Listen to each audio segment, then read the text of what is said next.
రెడ్డితో టాలీవుడ్ ప్రముఖుల టీం సమావేశమైంది. 36 మంది సభ్యులు కమాండ్ కంట్రోల్ సెంటర్లో సమావేశానికి హాజరయ్యారు. Film development corporation chairman Dil Raju ఆధ్వర్యంలో సినీ పెద్దలు సీఎంతో మీటింగ్లో పాల్గొన్నారు.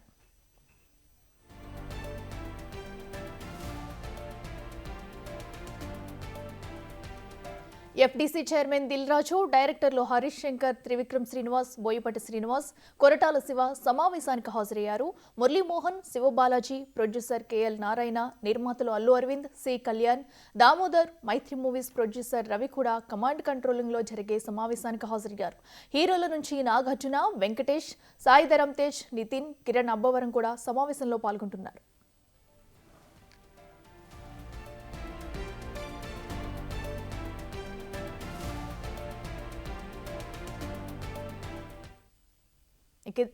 అంశానికి సంబంధించి మరింత సమాచారం మా associate input editor Nagesh live లో అందిస్తారు. నగేష్, చెప్పండి. ఇప్పటికే కూడా సినీ పెద్దలందరూ కూడా అటు సీఎం రేవంత్ రెడ్డితో భేటీలో పాల్గొన్నట్టు తెలుస్తుంది. ఇప్పటికే భేటీ ఈ ప్రచారం మొదలైందా? అయితే అక్కడ సిచ్యువేషన్ ఎలా ఉంది? అప్డేట్స్ ఏంటి?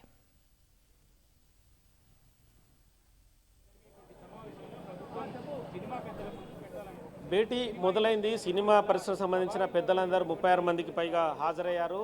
ఇక ప్రభుత్వం నుంచి ముఖ్యమంత్రి రేవంత్ రెడ్డి, ఉప ముఖ్యమంత్రి బట్టి విక్రమార్క, కోమటిరెడ్డి వెంకటరెడ్డి, దామోదర్ రాజనరసింహ, కడియం శ్రీహరితో పాటు ఎఫ్డీసీ చైర్మన్గా ఉన్న దిల్ రాజు, అలాగే అక్కినేని నాగార్జున, వెంకటేష్తో పాటు టాలీవుడ్కు సంబంధించిన బడా నిర్మాతలు అందరూ కూడా ప్రస్తుతం కమాండ్ కంట్రోల్ సెంటర్లో మీటింగ్ హాల్లో వీళ్ళంతా కూడా హాజరైన పరిస్థితి. ఎందుకంటే వీళ్ళందరూ కూడా ముఖ్యంగా ప్రభుత్వం కూడా ఒకటే చెప్తుంది. ఎందుకంటే ఏదైతే బెనిఫిట్ షోల ద్వారా సినిమాలో ఉన్న బడా నిర్మాతలే ఎక్కువ మొత్తంలో లాభం పొందుతున్నారన్న ఆరోపణ కూడా ఉంది. అంటే ఆ డబ్బులు ఏదైతే ఉందో ఇంటిగ్రేటెడ్ స్కూల్స్ లాంటి పేద పిల్లలకు కేటాయిస్తే బాగుంటుందన్న ఒక ఆలోచన కూడా ప్రస్తుతం అయితే ఆ సమావేశంలో చర్చకు వచ్చే అవకాశం కనిపిస్తుంది.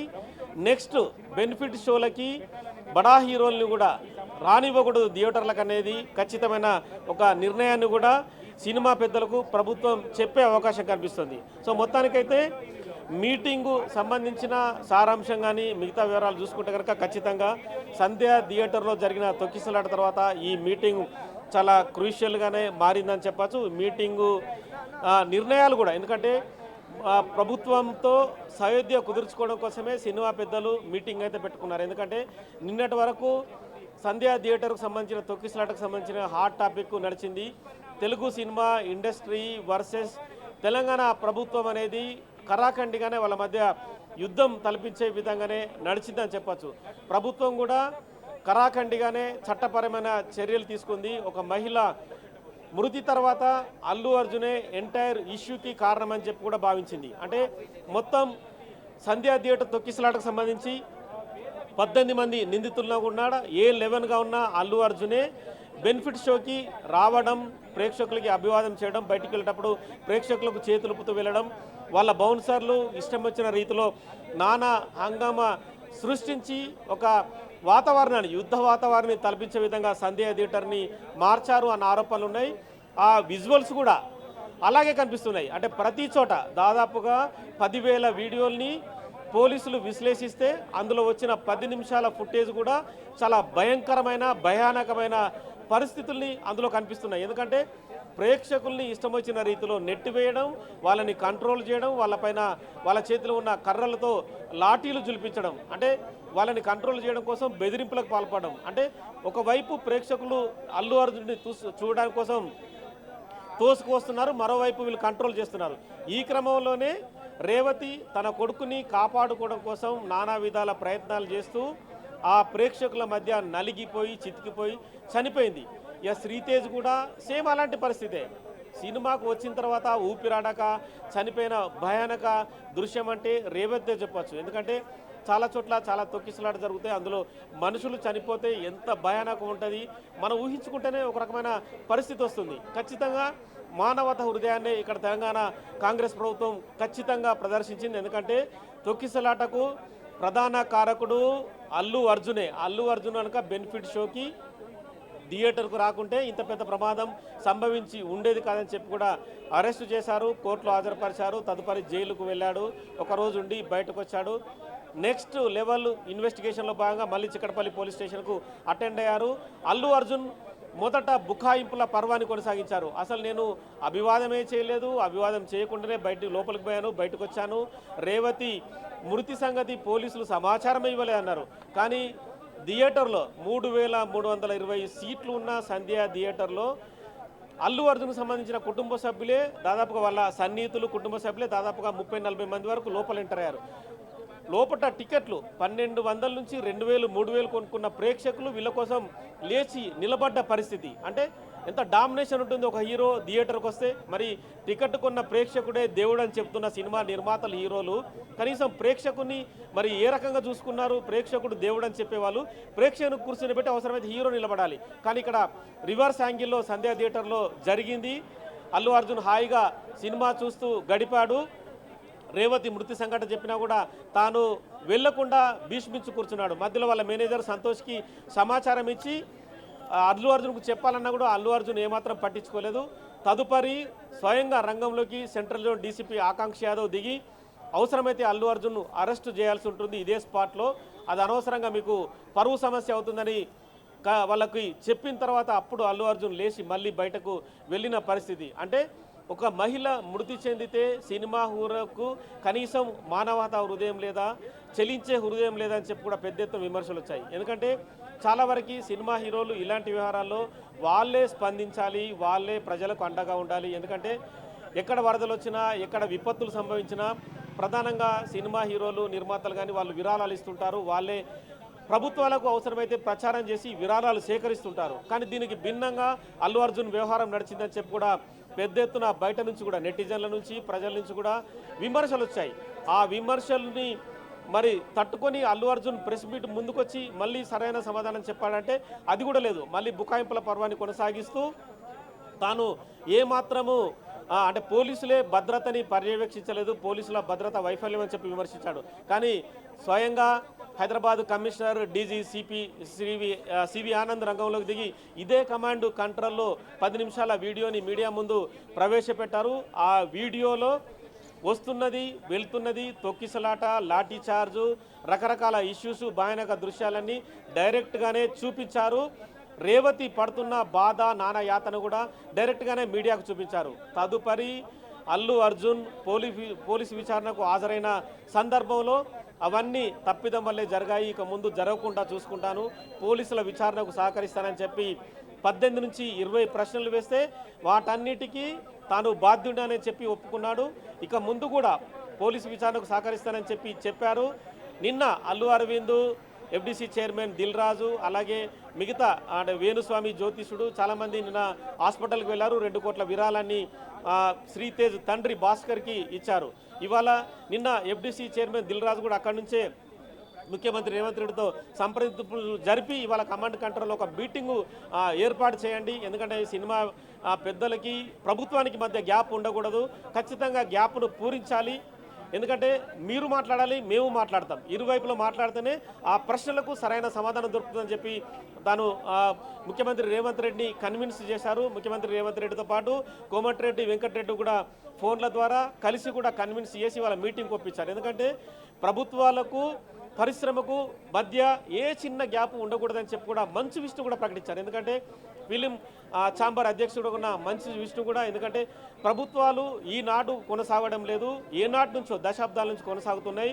ప్రభుత్వాల్లో చెన్నారెడ్డి ముఖ్యమంత్రిగా, అప్పటి కాంగ్రెస్ ముఖ్యమంత్రి ఉన్న చెన్నారెడ్డి నుంచి ఈనాటి రేవంత్ రెడ్డి వరకు కూడా ఖచ్చితంగా ప్రభుత్వంతో సయోధ్య ఉండాల్సిందే. ప్రభుత్వంతో ఒక రకమైన చక్కటి వాతావరణం, మంచి వాతావరణాన్ని కొనసాగించాలి. ఎందుకు గొడవలు, ఎందుకు కొట్లాటలు, ఇగో సమస్యలు ఎందుకు, మనకు ఎవ్వి ఉండకూడదు.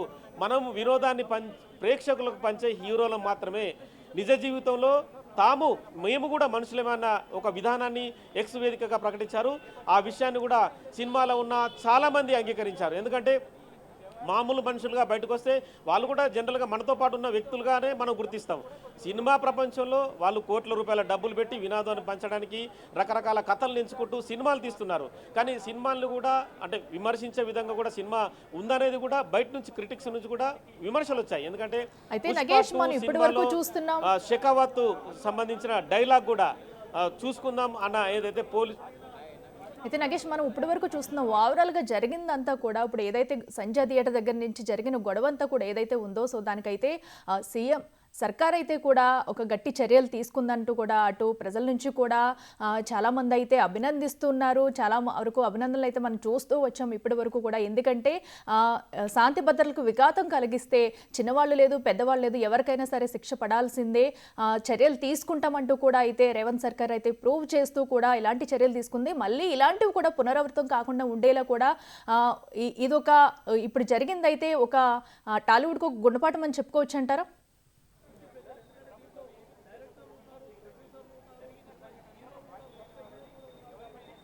ఖచ్చితంగా గుణపాఠం అని చెప్పుకోవచ్చు. వాళ్ళు కూడా ఖచ్చితంగా ప్రభుత్వానికి తలొగ్గారు అనేది కూడా ఖచ్చితంగా చెప్పచ్చు. ఎందుకంటే సినిమా పరిశ్రమ అనేది ప్రభుత్వాలు లేకుండా ఎక్కడ నడిచే పరిస్థితి లేదు.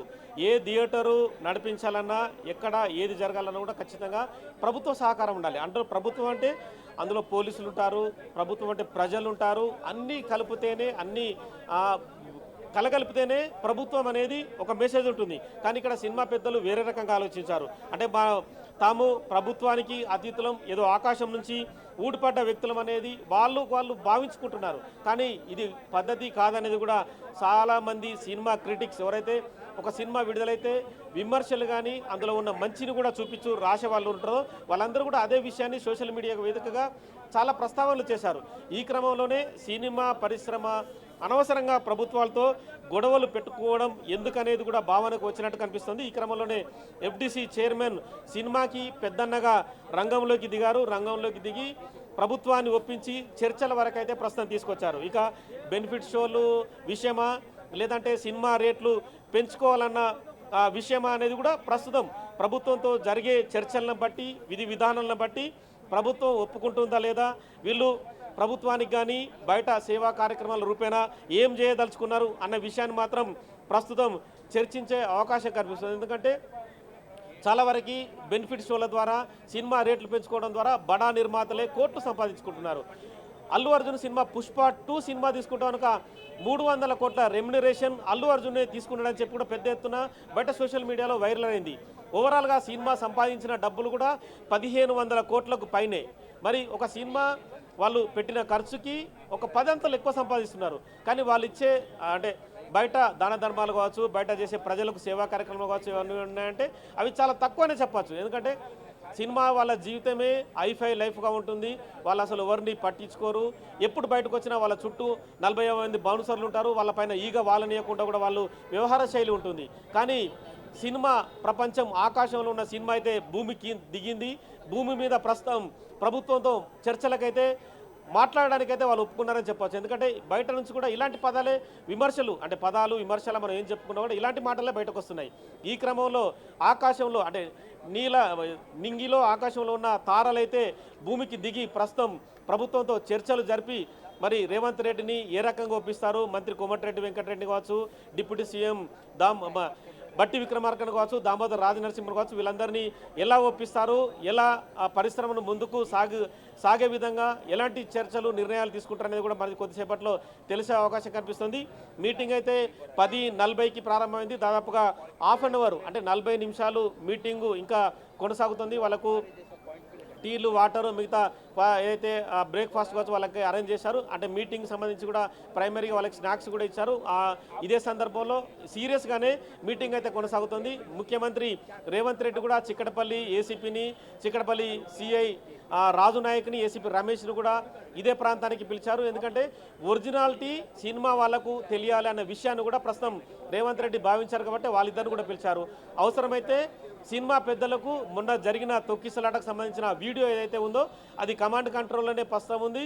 అవసరమైతే లోపట ఒక భారీ స్క్రీన్ ద్వారా వాళ్ళందరికీ చూపించడానికి కూడా ఏర్పాట్లు చేశారు. ఎందుకంటే చాలామంది సినిమా పెద్దలు ఏమనుకుంటారంటే పోలీసులు ఏదో పుట్టించారు, ఏదో రకంగా ఇది బ్లేమ్ చేస్తున్నారు, బ్లేమ్ గేమ్ ఆడుతున్నారని చెప్పి అనుకుంటారు. కానీ ఇక్కడ బ్లేమ్ గేమ్ ఆడే సమస్య కనిపించడం లేదు. ఎందుకంటే భారీ స్క్రీన్ ద్వారా వాళ్ళకు కనుక వీడియో చూపిస్తే ఇది ఖచ్చితంగా జరిగిందనేది కూడా వాళ్ళు కూడా ఒక భావనకు వచ్చే అవకాశం కనిపిస్తుంది. ఈ క్రమంలో ఆ వీడియో కూడా ప్రస్తుతం ప్రదర్శించే అవకాశం ఉంది.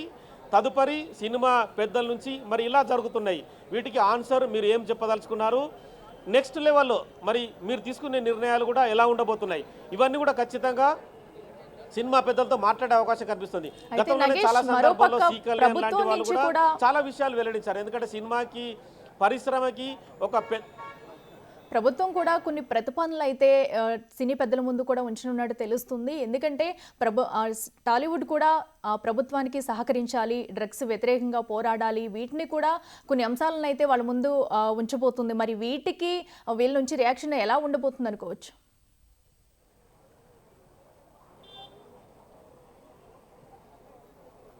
ఖచ్చితంగా ఈ మధ్యనే తెలంగాణ కాంగ్రెస్ ప్రభుత్వం కూడా ఒక విజ్ఞప్తిని సినిమా పరిశ్రమ ముందు ఉంచింది. ఎవరు సినిమా తీసినా కూడా సినిమా పడే ముందు అంటే థియేటర్లో వేసే ముందు కూడా డ్రగ్ నిర్మూలన, మత్తు మందులకు బానిసలవుతున్నారు తెలంగాణలోని పిల్లలు, మత్తు మందులకు బానిసలు కాకండి అని చెప్పి కూడా ఒక వీడియో తయారు చేసి వేయాలని చెప్పి కూడా విజ్ఞప్తి చేశారు. అదే క్రమంలో ఆ వీడియోని ప్రస్తుతం ఎవరైతే సినిమా విడుదల చేస్తున్న హీరో ఉన్నారో ఒక నిడివి అంటే ఒక 2 నిమిషాల వీడియోని కూడా వాళ్ళు ప్రదర్శనగా ముందుకు తీసుకొస్తున్నారు. ఇవన్నీ కూడా అంటే ప్రజలకు సంబంధించిన సంక్షేమ కార్యక్రమాలు కావచ్చు, ప్రజలకు మంచి మెసేజ్ ఇచ్చే విధంగా కూడా సినిమా హీరోలు ఉండాలి. ఎందుకంటే కేవలం ఫైటింగ్లు, బెదిరింపులు, కొట్టడాలు, ఫైట్లు ఇవన్నీ కాదు. అంటే ప్రజలకు సంబంధించి కూడా చాలా అంశాలు కూడా ఇందులో పొందుపరిచి ఉంటాయి. ఇందులో డ్రగ్ నిర్మూలన అనేది తెలంగాణ కాంగ్రెస్ ప్రభుత్వం ఒక బిగ్ ఆపరేషన్గా తీసుకుంది. ఎందుకంటే ఈ ఆపరేషన్ కొనసాగించాలని చెప్పి కూడా గత 10 నెలల కాలంగా తీవ్రమైన వేట కొనసాగుతుంది. ఇదే కమాండ్ కంట్రోల్లో నార్కోటిక్ బ్యూరో కొనసాగుతుంది. దానికి సందీప్ సాండిలియా ఏడీజీగా ఉన్న బాస్గా వ్యవహరిస్తున్నారు. ఎందుకంటే ఇప్పటికే మత్తు మందులు, గంజాయి, కొకైన్ వివిధ వాళ్ళకు సంబంధించి కూడా లింకులు ప్రపంచవ్యాప్తంగా ఉన్న లింకులన్నీ బయటకు తీస్తున్నారు. ఇప్పటికే చాలామంది అరెస్ట్ అయ్యారు. ఎందుకంటే ఎక్కువ మొత్తంలో అరెస్ట్ అయింది కూడా కేవలం ఈ సంవత్సర కాలంలోనే. ఎందుకంటే కోల్కతా, గోవా, ముంబై తదితర రాష్ట్రాల నుంచి కూడా తెలంగాణ రాష్ట్రానికి మత్తు మందుల విక్రయం జరపకూడదని చెప్పి కరాఖండిగా చెప్తున్నారు. పబ్బులపైన, బార్లపైన కూడా రెగ్యులర్గా రైడ్స్ నిర్వహిస్తున్నారు. ఎందుకంటే అర్ధరాత్రి అపరాత్రి లేకుండా సడన్ రైడ్ కూడా నిర్వహించి కూడా వాళ్ళందరినీ పట్టుకుంటున్నారు. ఖచ్చితంగా ఇలాంటి ఆలోచనలు కూడా సినిమా పరిశ్రమ పెద్దల ముందు ప్రభుత్వం ఉంచే అవకాశం కనిపిస్తుంది. ఎందుకంటే సినిమా పరిశ్రమ బతకాలన్నా, బతికించుకోవాలన్నా ప్రభుత్వంతో సయోధ్య అనేది కంపల్సరీ. ఈ వ్యవహారానికి సంబంధించి కూడా బెనిఫిట్ షోలు నిర్వహించుకున్నప్పుడు, టికెట్ల రేట్లు పెంచుకున్నప్పుడు కూడా తెలంగాణలో ముఖ్యంగా పేద ప్రజల అంటే పేద వాళ్ళ పిల్లల విద్యార్థుల కోసం కూడా ఇంటిగ్రేటెడ్ స్కూల్స్ని పెద్ద ఎత్తున ప్రభుత్వం నడిపిస్తుంది. వాళ్లకు సహాయ సహకారాలు అందించడం కోసం కూడా ఆ బెనిఫిట్ షోల నుంచి వచ్చే కొంత ఫండుని వాటికి డైవర్ట్ చేసే విధంగా కూడా ప్రభుత్వం ఒక ఆలోచన చేస్తుంది. ఈ విషయాన్ని కూడా సినిమా నిర్మాతల ముందు ఈ ప్రతిపాదన కూడా పెట్టే అవకాశం కనిపిస్తుంది. నెక్స్ట్ బెనిఫిట్ షోలకి ఏ థియేటర్ కూడా సినిమా హీరో రాకూడదు అన్న ఒక కోణాన్ని కూడా చెప్పబోతుంది. ఎందుకంటే సినిమా హీరోలు రావడం వల్ల సామాన్య ప్రజలు కావచ్చు, ప్రేక్షకులు కావచ్చు ఉద్వేగానికి లోనవుతుంటారు. పుష్ప 2 లాంటి సినిమా హీరో వచ్చాడంటే చెప్పి కూడా వాళ్ళంతా కూడా పరిగెత్తుతుంటారు. ఈ సమస్యలు తలెత్తకుండా కూడా ఖచ్చితంగా ఇలాంటి వాటిని కంట్రోల్ చేయడానికి కూడా మీరు కూడా రాకూడదనే విషయాన్ని కూడా వాళ్ళకి చెప్పే అవకాశం కనిపిస్తుంది. మొత్తానికైతే వీళ్ళ ప్రతిపాదనలు, ప్రభుత్వం చెప్తున్న నిబంధనలు రెండు వైపులా ఉన్న అంటే సమస్య పరిష్కారానికి సంబంధించి సామరస్య ధోరణిలో మాత్రం ప్రస్తుతం అయితే చర్చలు కొనసాగుతున్నాయి. ప్రస్తుతం సినిమా పెద్దలు చెప్తున్న విషయాలన్నీ కూడా రేవంత్ రెడ్డి, ఉప ముఖ్యమంత్రి బట్టి విక్రమార్క, మిగతా కోమటిరెడ్డి వెంకటరెడ్డి వాళ్ళందరూ అయితే వింటున్నారు. తదుపరి ప్రభుత్వం నుంచి వచ్చే విషయాలన్నీ కూడా వాళ్ళకు కూడా చెప్పి సానుకూల ధోరణితో ఈ చర్చలు ముగించాలని అయితే లోపల ఒక మంచి వాతావరణంలో అయితే చర్చలు కొనసాగుతున్నాయి. Right Nagesh, thank you.